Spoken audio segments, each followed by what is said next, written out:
Greetings and welcome to another edition of Trinity Radio. I am Jonathan Pritchett along with Braxton Hunter. There you go. I thought we'd do another take. Nope. What are we talking about today? Today we're going to talk about aliens, sex, and Satan. Stick around.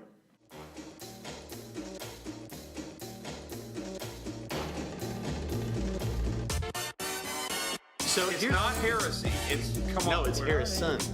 They gave us nothing but tradition and no argument. All they did was get on this stage, yell real loud, and set a straw man on fire. Okay, I was not impressed. I've never heard of this gentleman before, but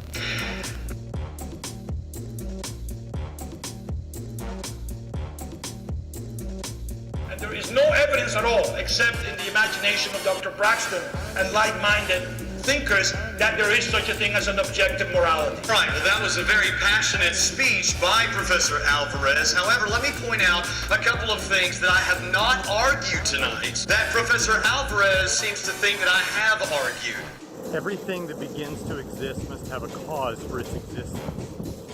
On behalf of humanity, God became man to die for the sin of the world. Then, because of that sacrifice, you can rise from the dead just like he rose from the dead.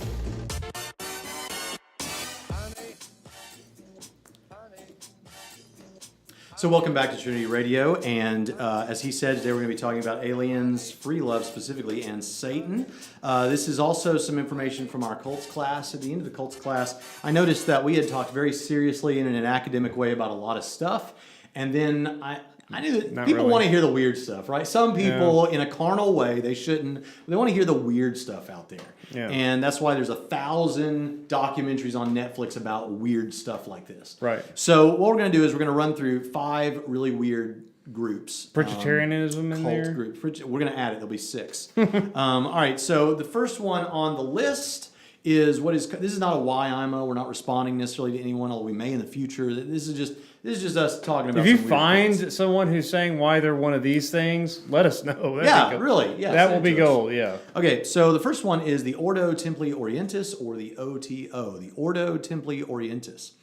They follow the works of the occultist Aleister Crowley. By the way, a lot of weird cults follow the works of Aleister Crowley, or in some way influenced by Aleister Crowley, including L. Ron Hubbard of Scientology fame. But Crowley founded the religion of Thelema and incorporated it into the OTO, the Ordo Templi Orientis. The mantra and guiding principle is, do what thou wilt shall be the whole of the law. Now, they think this is going to lead to, obviously, hedonism, but they also think it's going to lead to, like, peace and harmony. Do you think that will happen with do what thou wilt is the whole of the law? Not even a little bit. What if what I wilt is to devour the flesh of another human being? Yuck. You know, what if what you like is to do a genocide of 6 million Jews? Yeah. I mean, do you understand the problem, folks, with do what thou wilt should be the whole of the law? The idea is, now let me tell you first of all, well, no, let's go on. The idea is that every man has his own will, and by following that will lead to unity with the cosmic will. Yes, that will never happen until Jesus returns, because And we won't be following. people have tried this again and Yeah. again and again. It's nothing new. Yeah. People have tried this, and it always leads to disaster. It's a good way. You know, the Rajishi who came out of India and settled in Oregon in the 80s, they did this too, kind of thing. Kind of do whatever you want. They're like, don't hurt anybody, but do whatever you want. Right. Here's the thing. Yeah, that's against the rule. That's how you get, that limits it, right? Right. But that's do what how thou you wilt, get- but don't. Okay. That's how you get a cult off the ground. Because you know what people love to be told? Do whatever you want. Right. That's what they love. And now you're right with the God force. Not Presbyterianism. Presbyterianism is don't do what you want. all kinds of rules. Right. Yeah. The ultimate Okay. legalists right here, buddy. Great occult and loosely Egyptian influences. So there's a lot of occult and Egyptian influences. Nude goddess worship is a part of their ceremonies. Now, this, by the way, is what it's known for. There was a film that I do not recommend you see that I saw because I was a carnal young person probably at the time, called Eyes Wide Shut with Nicole Kidman and Tom Cruise? Yeah, I've seen that movie. Okay, that involved the Ordo Templi Orientis. That's who that was? Yeah. Did they use the name in the movie? I don't think remember. so, but that's basically So what it was. the Kubrick film, right? His last film before he kicked over. Is that right? Yeah. And I remember watching that movie, and it was boring. Well, that movie, there was nude goddess worship. But that is, my understanding is that is not what it's actually like in reality. What it's actually like in reality is two knuckle-dragging college dudes, who are dudes in the fullest sense of the word, Right. are like, dude, I hear there's this weird cult that meets in the basement of the Kmart, what used to be a Kmart. And I guess they're Canadian too, the way I'm talking. I don't know. And dude, did you know that if we go down there, they got this nude woman who leads the worship? We got to go see this, man. So it's not the big fancy mansion. Right, It's and the Kmart basement. Right. And here's what they do. They go down there, or in some basement of some old house that's fallen apart. Yeah. And you go down there, and everything's like painted black, and there's like 10 people standing around.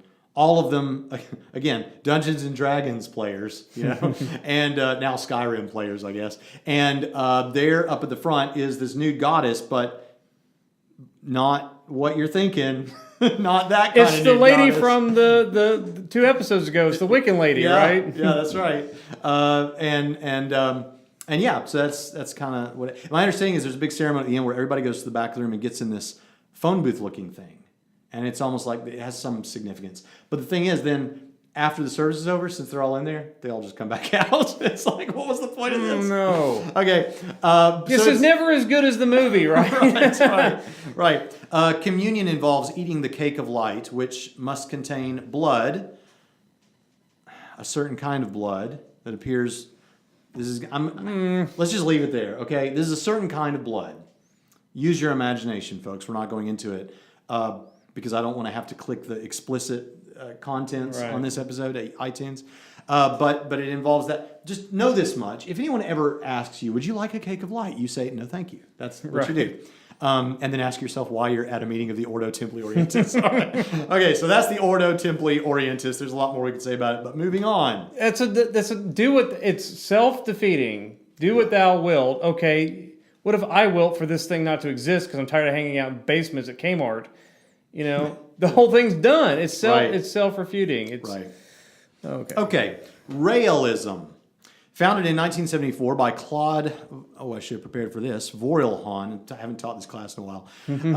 Also, he was known as Raël, a UFO cult that believes humans were planted on Earth by extraterrestrials. Moving on. These aliens gave man the impression that they were angels. This is Bible Bro-Down all over. Yeah. Matt from Bible Rodown Right. would be all about this. Right. Not that he would be one, but he might be one. These aliens gave man the impression that He would not be one, but he would love to talk about it. These aliens gave man the impression that they were angels. By the way, the hit video game series Assassin's Creed that I know your son is into. Yes. The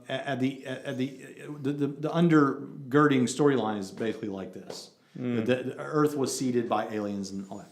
Okay, man's alien ancestors. So it's Prometheus, right? Yeah, I think. I haven't seen the most recent Alien movie. Well, that was but I saw Alien Prometheus. Prometheus, the guy cuts himself open and falls into the river, and the very opening scene of Prometheus. I don't remember. Okay, well, go watch it because the alien seed. I just remember it was better than Eyes Wide Shut. Yeah. All right. Oh, yeah. Man's alien ancestors. Anytime you have the alien pop out of the chest, it's a better movie than. Does that happen in Prometheus? I don't remember. Well, it's creepy. Okay. Well, it's kind of like that. It's from when she was in the. Do not take away from this. Raëlism is Prometheusism. But you're not far off if you think so. Right. Man's alien ancestors are the Elohim and have sent prophets for every generation, i.e., Buddha, Jesus, and probably any other religion you want Oh, to so think about. it's the buffet thing again. Yeah. Well, that's just like the game Assassin's Creed, right? Mm-hmm. Yeah. So That's what I'm saying.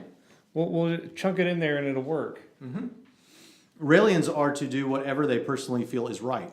Forget of all, forget that if you chunk in Buddhism and you chunk in Christianity, It's internally incoherent. You've got mutually exclusive things trying to, and then you have the back to this whole thing, right? Mm-hmm. Do whatever you personally feel is right. Do whatever you feel is right. But while you're doing whatever you personally feel is right, please support our cloning program because they are big proponents of cloning because they believe it is the way to attain eternal life. So if I don't think that's right, This is your naturalistic religion. but if I don't think that part of it's right, I can't obey the rule. And you probably won't be a Raëlian. That takes care of itself. But here's the thing. Fair enough. Here's the thing. This is the naturalistic eschatological thing. That if you don't want any supernatural, then you've got aliens who did all this religious-y stuff to trick us. And ultimately, you can have eternal life by, we're going to do clones. Now, if you want to know why cloning yourself will not mean that you're now the clone and can have eternal life, well, then visit bonus episode 1 of our Patreon content where we talk about physicalism because that comes up. But anyway, that's Raëlism. Any questions? I'm still stuck on the... So this cloning thing is a central tenet then.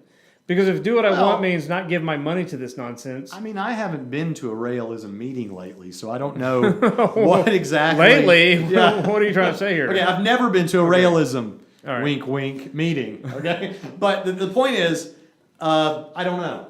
So this is we're slightly less goofy than Scientology, so come over here and support our cloning efforts. I mean... as opposed to expelling thetans every time you fart. I know what you want to say. I know what you want to say, and you're right.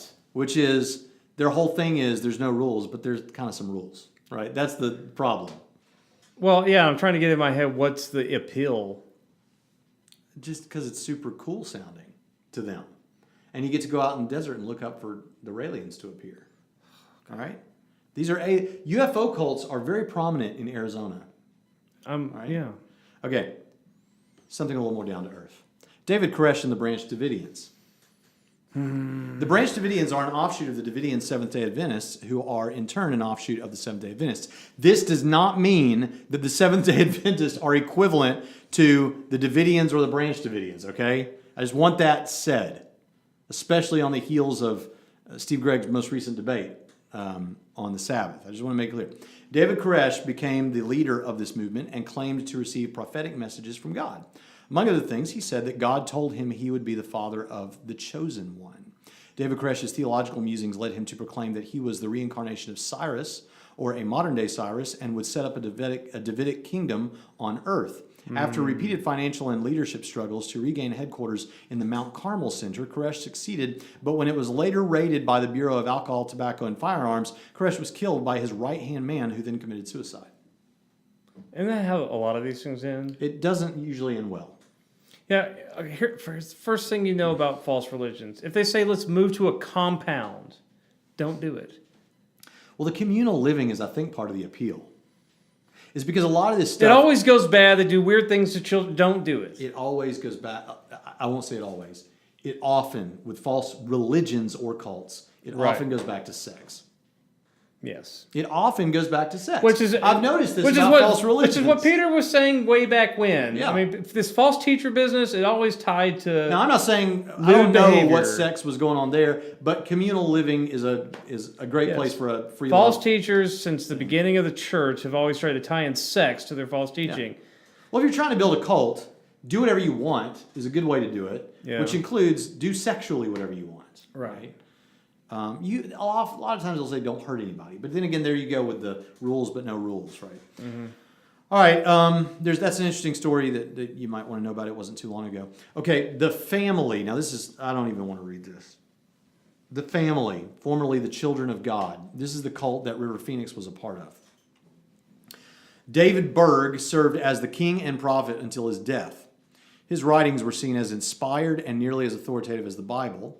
That's another thing that comes up with cults a lot. We talk about this a lot in our cults class, is they'll have some sacred text, and if they're riffing on Christianity, like you said, is a good way to start a cult, because you got a built-in crowd to some degree. Yeah. They'll often give the impression, we're not exactly saying this is the Bible, like that level, but it kind of is. You know, that's what, and publish a lot. People that want to start a cult have to publish. Yeah.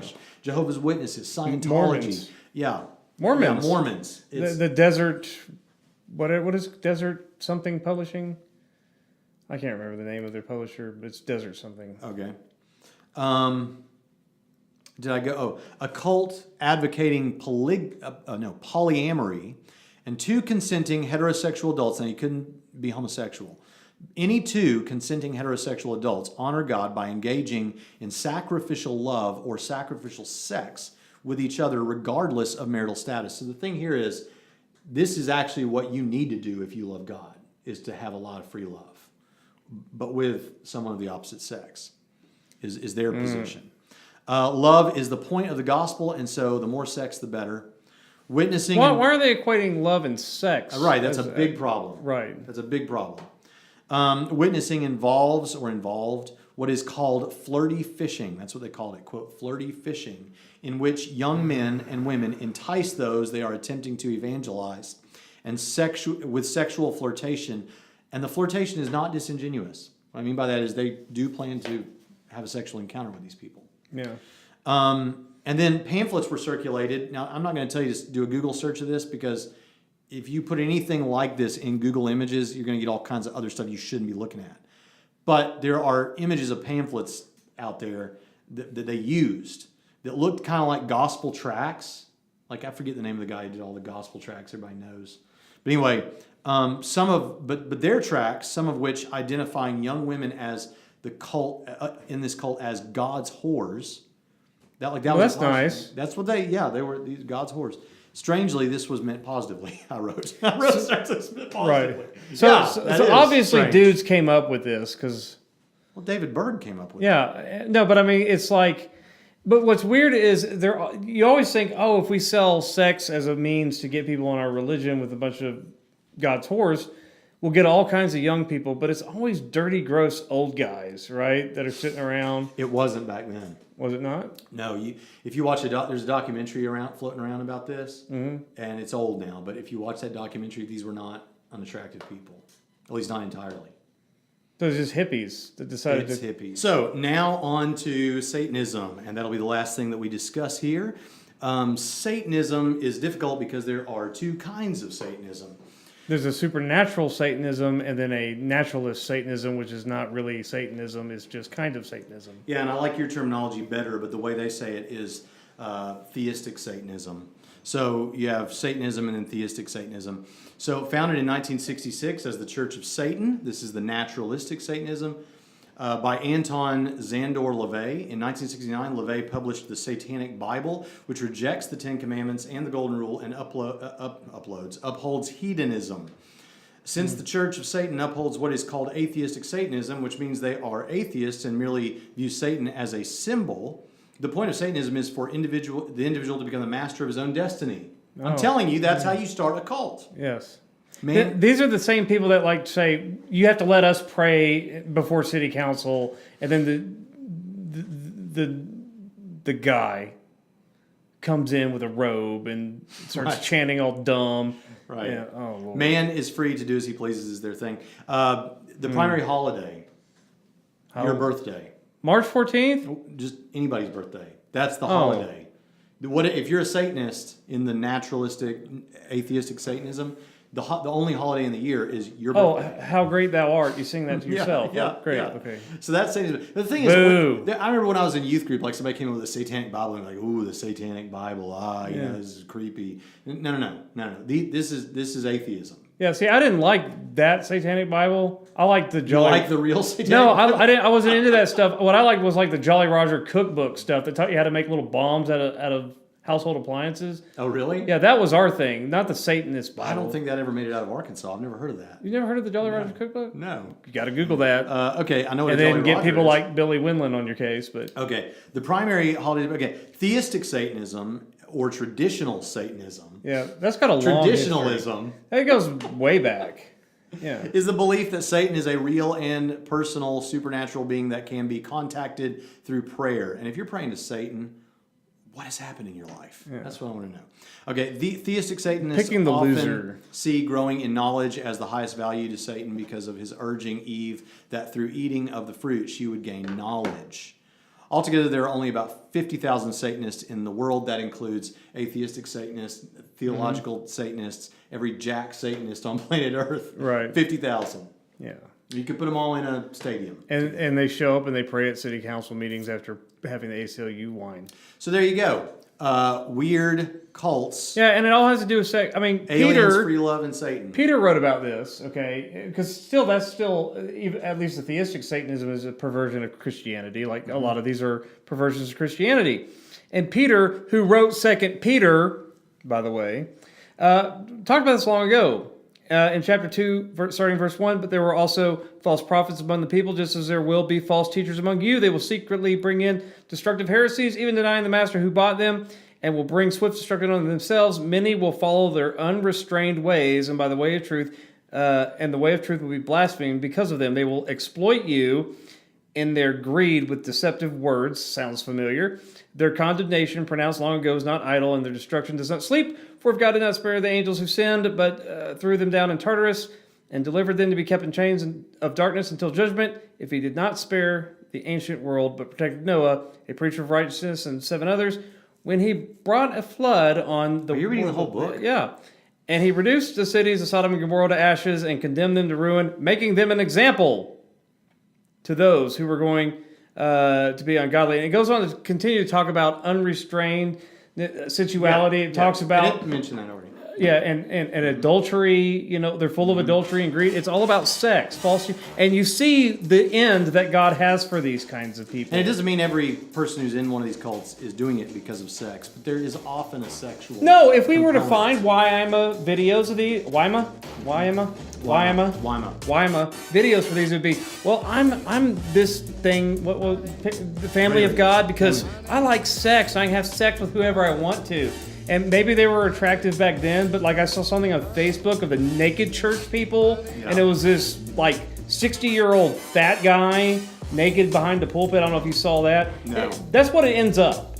All these weird sex cults. What's going on in your personal internet life? I'm wondering. This is the stuff that comes. I have over 4,000 friends. All this kind of stuff gets shared around. People, I got you. And all right, look, so listen, this stuff is weird, but you need to become a student at Trinity College of Bible and Theological Seminary because, believe it or not, we'll show you how to handle all the major cults and all the weird cults. Yeah, too. all the weird cults. All the weirder cults. Look, and there's we don't have time to get into this, but look, quit being obsessed with sex, okay? Far and away evidence that married, monogamous couples in Christian households have the best sex. Period. Amen. They do. William Lane Craig cites that study. I can't remember the study off the top of my head. I don't doubt it. Yeah. All right, so... That's how God intended it. Get over this Contact us at trinitysem.edu, nonsense. trinitysem.edu. Check out our sister podcasts, Soteriology 101, The Bible Brodown, and The Narrow Path. Also, you can find all those at the Trinity Commission page. It's a Facebook group and a page. It's a page. Trinity Commission. Also, check us out at Trinity Primetime Discussion on Facebook. We'd love to interact with you there. You can email us at contact@trinitysem.edu, and we'll see you next time on Trinity. Oh, support us on Patreon. Patreon.com/Trinity Radio, and get more great content like this. Yes, at least support him. Apparently I'm not impressive, but he is.